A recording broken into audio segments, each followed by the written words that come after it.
In this short comment, I'd like to bring you up to date on another project of the Co-Roundtable, but this project is sort of off to the side. It's something that came to our attention with our work with Islamic colleagues and Islamic scholars on values in Quran, which support the Co-Roundtable's vision, if you will, of a moral capitalism, and the Co-Roundtable's ethical principles for governments and politicians. On the good governance side, I've written with one of my colleagues, Professor Abdullah Al-Hassan, 2 books on Quranic guidance for good governance. One of which is, I think, for sale by Palgrave at the very modest price of $95. But apparently that's what happens these days when you write a book for academics with limited sales. Anyway, Professor Abdullah is now teaching at Istanbul Sehir University, and he very kindly, with his colleagues, hosted a workshop there on October 5th.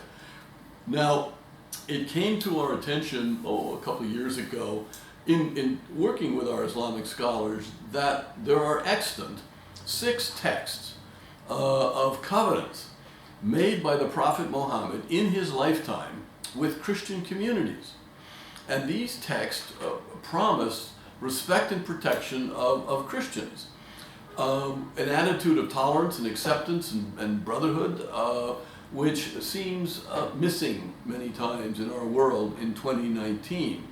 So, with help from our former chair, our chair emeritus now, Lord Daniel Brennan of the UK, with another colleague on Catholic social teachings, Archbishop Silvano Tomasi from the Vatican, and a number of Muslim scholars, particularly Professor Abdullah Al-Hassan in Istanbul, and then Professor Ibrahim Zain at Hamid bin Khalifa University in Qatar, and his young associate Ahmed, who's a lecturer there.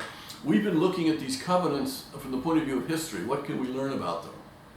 Interestingly, in this roundtable in Istanbul on October 5th, Professor Zain and his associate Ahmed presented, I'm going to say 6 to 8 entries into history books or comments, mostly by Christians, starting in 657, references that they, meaning the Muslims or the Arabs, and their leader, meaning Muhammad, made covenants of respect and protection with Christians. And they brought a peace to the Middle East, and they supported Christians. This seems to have been a reality back then, which we, both sides, Christians and Muslims in, the last 200 years, 500 years, something like that, have tended to put aside, to ignore, to forget, something like that. So what we hope is that if the Co-Roundtable can use its good offices, with people in its network, Muslims on one side, Christians on the other, to bring people together for workshops and study, to see what kind of a case can be made that these covenants are the actual, as the Muslims call it, the sunnah of the Prophet.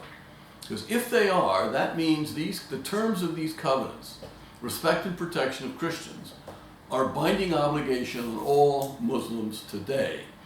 The evening of the 5th, which was last Saturday night, we had dinner, and former Prime Minister Davutoglu of Turkey came to the dinner, and we were talking about this, and he, by the way, had called into our first workshop back in January, and he seems very convinced that these covenants really should be ascribed to the Prophet and should be a template, a model for Muslim-Christian relations in the 21st century.